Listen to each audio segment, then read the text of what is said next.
Hello everybody, White Witch 110 here.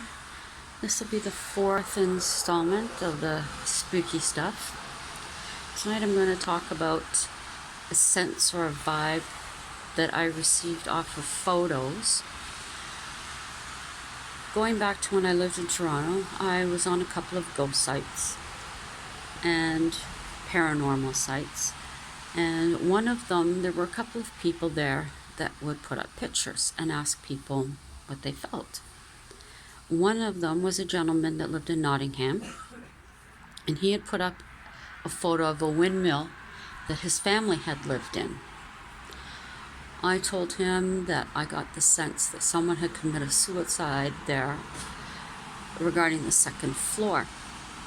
He told me I was indeed right, that there had been a suicide. The person had hanged themselves from the second floor. Another evening, he put up another picture of the windmill, but it was in black and white with a barn.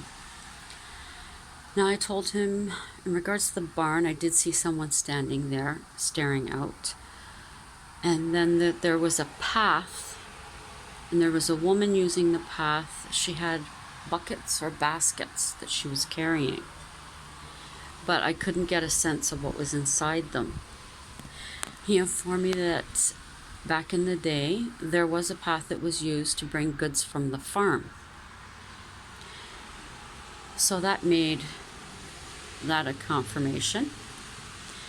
Another thing I told him, which I really didn't understand, was there a gentleman that walked back and forth, an older gentleman, in his hallway downstairs.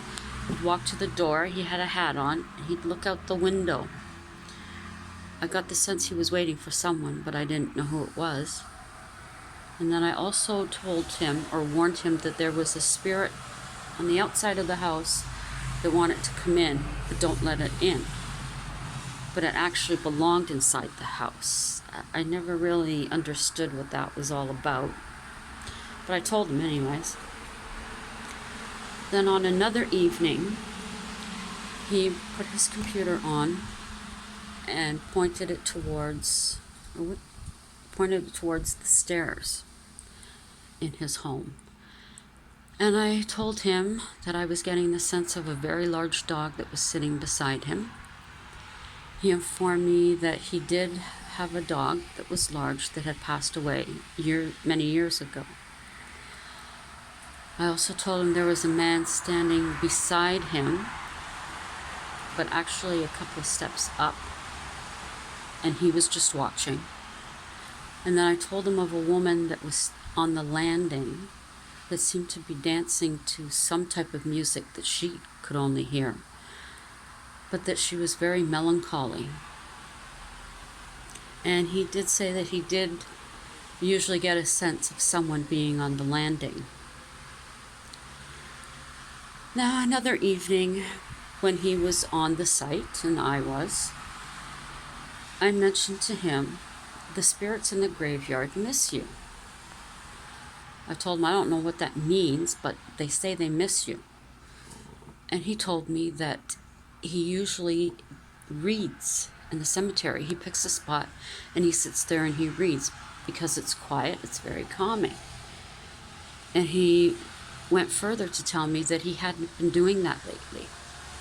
I said, well, they miss you and they want you to go back. So it got to be a thing the next couple of weeks or so that I tell him they still miss you. And he,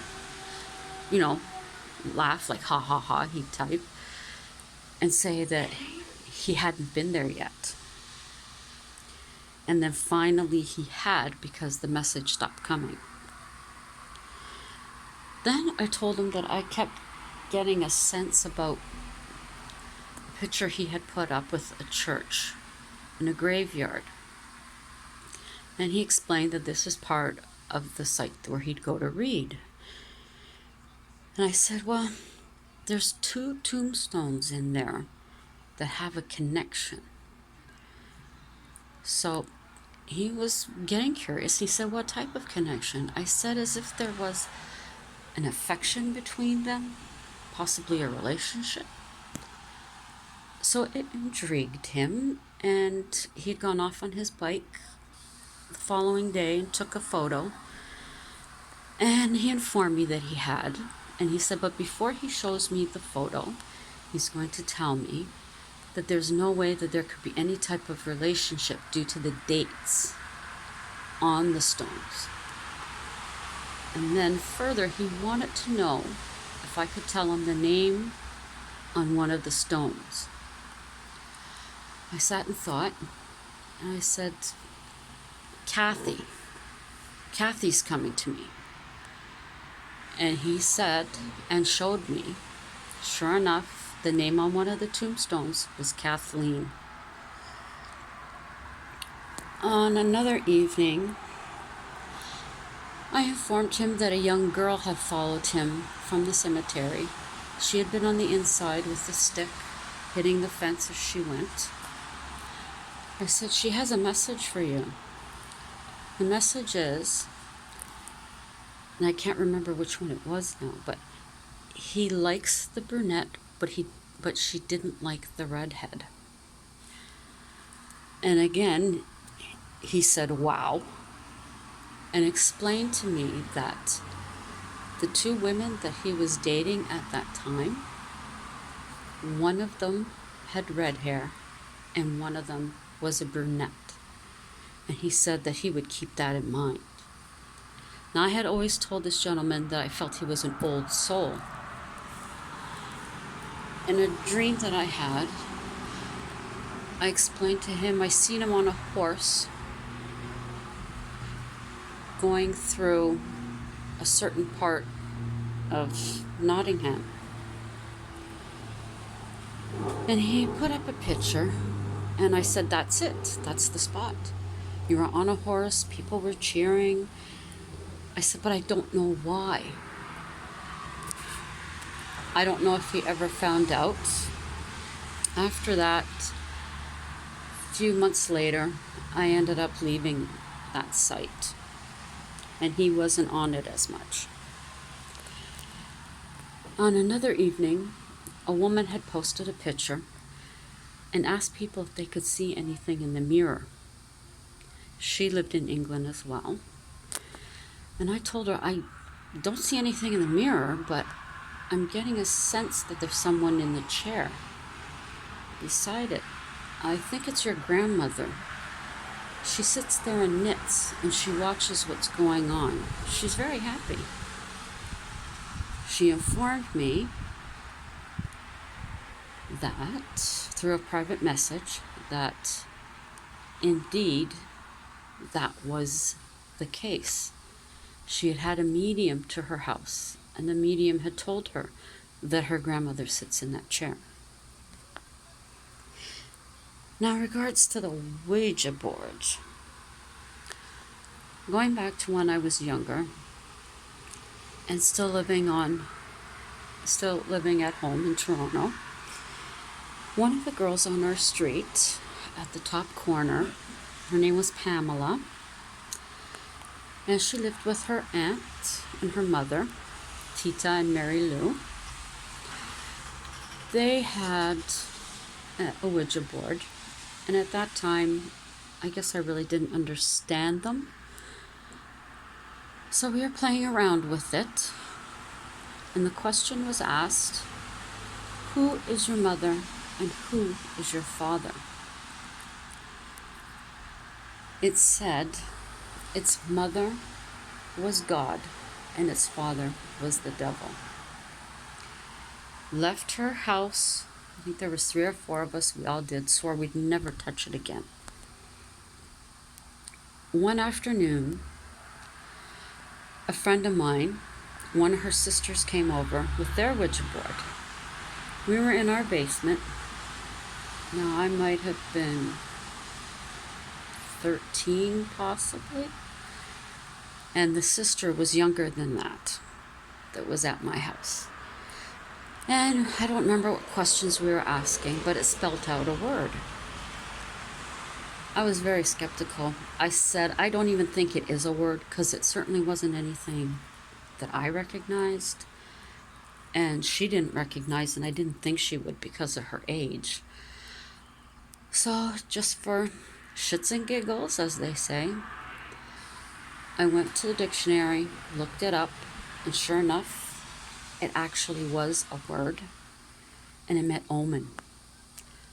I threw the board on the floor. I told her to take it out of my house and to never bring it back. Needless to say, since that day, I have never touched one. That's it for today, or for this evening's. Now, there's some other YouTube channels you might be interested in checking out. Bone Daddy 2, which is TOO. Bone Daddy is all one word, and 2. That's Mike and Tam. They're a great couple. They do some roadside attractions, and they also have been doing taste tests lately. I believe last night's was crickets and candy-coated worms. Ooh. I don't know how she had the guts to do it. I would have stuck with the chocolate-covered chips. But you should check them out. They're a lot of fun. And then there's also Yankee in the South. That's Will and Dawn. And they have their cute little puppy, Honey Bear, that goes with them on some of their adventures. They also go to the roadside attractions. They're a great pair, a lot of fun. They do live streams. Now there's another one, Exploring and Me. This young man is in the Netherlands. He does abandoned videos, and in some cases possibly haunted, but mostly abandoned. He actually has just left from the trip he took here to Canada. He was in Toronto. So right now, I believe he's going through all the footage that he took, so it's going to take him a while. But in the meantime, he is releasing some videos that he had previously done that he hadn't uploaded. He's a very good young man, and I think you should check him out. So the 3 I'm suggesting tonight are Bone Daddy 2, Yankee in the South, and Exploring and Me. Now, if you do go to their channels and you are interested in what they have to show, please do subscribe and hit the notification bell. I'd like to thank you all for joining me this evening, and possibly in another couple of evenings I'll be giving you the 5th installment. I hope you'll be with me then. Have a great of the rest of the evening, I mean to say. And I trust that your Tuesday will be outstanding as always. It's a short week for all of us. Hopefully it goes quickly and doesn't drag like it tends to when you only have 4 days at work. It's been raining here. It's not as cool tonight. But for now, I will sign off. This is White Witch 110 saying ciao for now.